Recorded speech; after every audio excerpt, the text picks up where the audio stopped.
Hey everyone, it's Jay Morrison, also known as Jay Mr. Real Estate. It is Thursday, June 18th, 2015, and I'm going to do a quick message in regards to the shooting in South Carolina that is breaking news.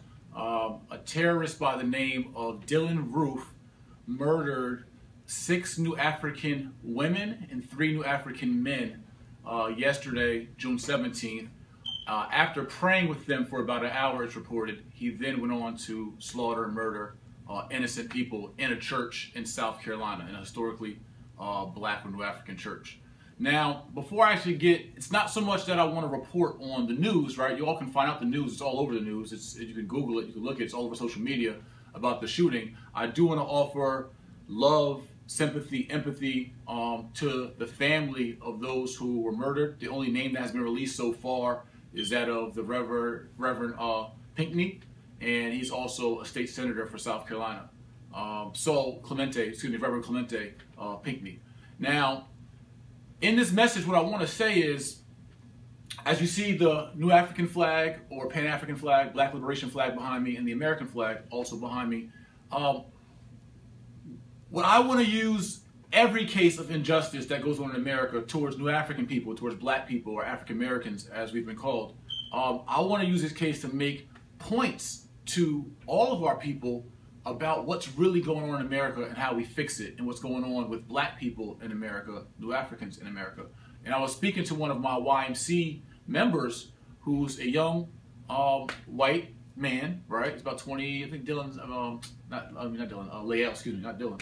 Lael is 24, 25 years old, from Tennessee, grew up in the South, and he gives me his perspective as a white man, young white man, growing up in the South, of what the conversations are like in white America regarding black people. And one thing that we've figured out in our conversations is that when black people stand up and black people say Black Lives Matter or Black Power, or black people start to unite themselves or start showing pride, he says instinctively white people feel like that is, they get defensive almost about it, because they feel like black people empowering themselves, or black people speaking out about their liberation or being in power, ending their oppression, somehow is a subconscious threat towards white people. And it's not my saying this. This is from one of our very compassionate, very authentic white or European American YMC members. And so he's just explaining to me, and I want to say to my audience, I have white friends. We talk about the issues of Black America, and and I'm very vocal about helping my community, helping my people, and I should be, right? I'd be an idiot not to be. I wouldn't be Christian. I wouldn't be moral, right? I wouldn't be a real man if I didn't stand up for my people, like as anyone should. So in America, we try to bundle up black people into just Americans, right?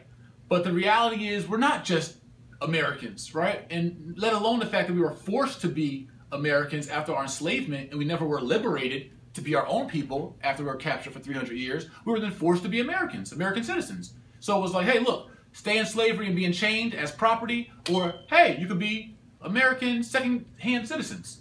Those were our options. We never had an option for liberation.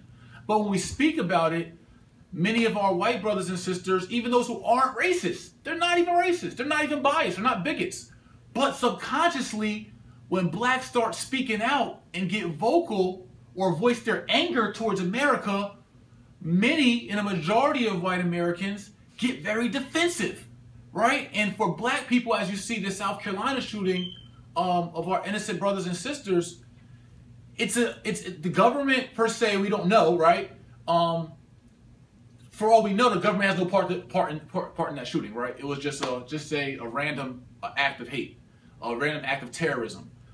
But nevertheless, as we've seen McKinney, Texas case with the police officers shoving 14-year-old girl's face in the ground as they try to arrest them, as we've seen Eric Garner get choked out on camera, as we've seen Mike Brown get shot with witnesses saying what happened, but the police officer gets off, as we see Oscar Grant, Kendrick Johnson, the list goes on and on. Otis Byrd lynched down in Mississippi, hung from a tree. FBI says it was a suicide. This is after Otis Byrd was arrested and served 20 years for a rape of a white woman that he said he never committed. And her family lives right in the same town he came home to after 20 years in prison. Then he's found hung from a tree, and he said it was suicide. But he didn't commit suicide after 20 years in prison. no less than Walter Scott, I believe, who was, yes, Walter Scott was his name, who was shot in the back. So it goes on and on and on and on. But the issue with Black Americans is that we know what's going on and we feel the oppression, we feel the burden. But when we speak about it, it's like part of our community is kind of like pointing the finger at us, like, hey, you're being too black, you're being too vocal. And then part of white America is like, hey, what's all this black power stuff? I was talking to one of my friends, one of my white friends, right? He's a former client of mine, or kind of still a client, and one of my good friends, Dave Brown. And I was telling him about how I want to empower black people by stimulating our economy, spending our money with each other, because black people are the poorest in America. And we have been since our existence here. So I'm like, hey, Dave, I got a great idea. If black people spend more money with each other, we can then stimulate our own economy. Because the issue is always that people say that we blame the government, we point fingers, we're complaining as black people, and we don't do anything about our own problems. And I agree that we need to do more about our own self-determination and solving our own problems as black people.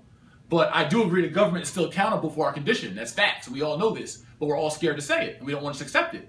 And then many patriotic Americans, white and black, feel like, hey, how dare you say anything bad about this American government, right? But the reality is the government has committed some of the biggest human rights violations and immoral acts in the world, blatantly, and still do, through the mass incarceration, through the systemic injustices, the police system, the government system, the laws that are created, redlining our communities, pushing black people in poor communities. I mean, so it's all foul. And we're just crying out foul. I'm a whistleblower. I'm whistleblowing on the government for how they treat my people. And everyone should be empathetic and compassionate and vocal about that. But the point is that when we stand up for ourselves, no different than the Jewish people standing up for themselves, it's not saying that they hate other people or have an issue with other people. I'm not saying that. When I say Black Lives Matter or Black Power, I want to empower my people, it's because my people are the ones that are being shot down and being oppressed. Yes, all lives do matter, and I scream that out as well, but that's a clear fact, all lives matter. But all lives aren't the ones that have been politically, socially, and economically oppressed here in America. It's been black lives that have been systemically and consistently oppressed in America. So don't think that I'm attacking you, white America, white friends, non-friends, whatever. I'm not attacking you when we stand up for I stand up for my people or ourselves, or black people in general stand up for ourselves. I am having, there is a effort or quote unquote verbal attack or aggression towards America because they're the wrong ones. So stop standing up for them when we know they're wrong. They did nothing about repairing my people after enslaving us and oppressing us and having us suffer through Jim Crow and all the bigotry and everything that we've been through, which was at the hand of some of our white American brothers and sisters, their ancestors, right? They also participated in this oppression, these crimes. So that's just the facts. You can't get defensive about us trying to heal ourselves or force this government to do what they should have done in the first place and help reconcile these differences and help repair us and offer reparation, which means to make whole black people because of what we've been through. So what I want to say is that I'm trying as best not to be divisive in my message. I'm not trying to divide the country, black and white. I'm not trying to divide our races. I'm not trying to divide humanity. But I must stand up for my people as we've been going through what we've been through. And everyone should get that. Chris, can you throw me that flag, please? I want everyone to watch this. And I want you all to share this video. Don't just watch it and like it. Don't just watch it and turn it off. I want you to share it because everything I'm saying is very effective. So I'm going to be doing a campaign with this. You feel the energy that you feel when you see this? We all know what this is. It's a Nazi flag, right? This is the Nazi flag. I want to make sure you see it. I'm going to be doing a campaign with this. And we see the power in flags. The kid Dylan Roof, who just shot those innocent people, wore flags of countries that have participated in apartheid and white supremacy. But when you see this flag, right, this Nazi flag, and think about why you have distaste towards this. And think why the Jewish community in general and has a strong distaste or dislike or hatred even for this flag, this Nazi flag. Why is that? It's because what it represents, the supremacy of the German government who tortured, enslaved, and committed a 12-year Holocaust against the German people. They have a right to be angry and even hate what this represents in this flag. But isn't this very, in those crimes that the Germans committed, the German Nazis committed, isn't that very similar to what the people behind this flag did to my people? Isn't it very similar? Isn't it so similar, synonymous? Same hate crimes, same looking at us as inferior, as less than people, as less than human. So when I see the American flags hanging over all America, I get the same feeling, right? Because I know, I'm awoke. I know what the people behind this did to my people. I'm aware, right? All the deep stuff they did to my people. So I get the same feeling as when you see this. I see this all over when I drive every day. When I'm out scouting houses or doing business or whatever I'm doing, there's millions of American flags all throughout America, everywhere. And every time I think of it, I think about my people and how we've been brutalized, tortured, and oppressed. But that is still, when I do this, when I talk about this, it's not a knock towards white people. It's not for them to get defensive, it's for you to rally with us, for us to be united to solve the issues and the hate crimes committed by that government. So I just want you to understand what my message is and where I'm coming from. And it's about rallying my people to unite around one flag, because by the world court's law, we are not a nationality, we're not a nation, we're not a people. So we have no standing in court to bring our issues to court.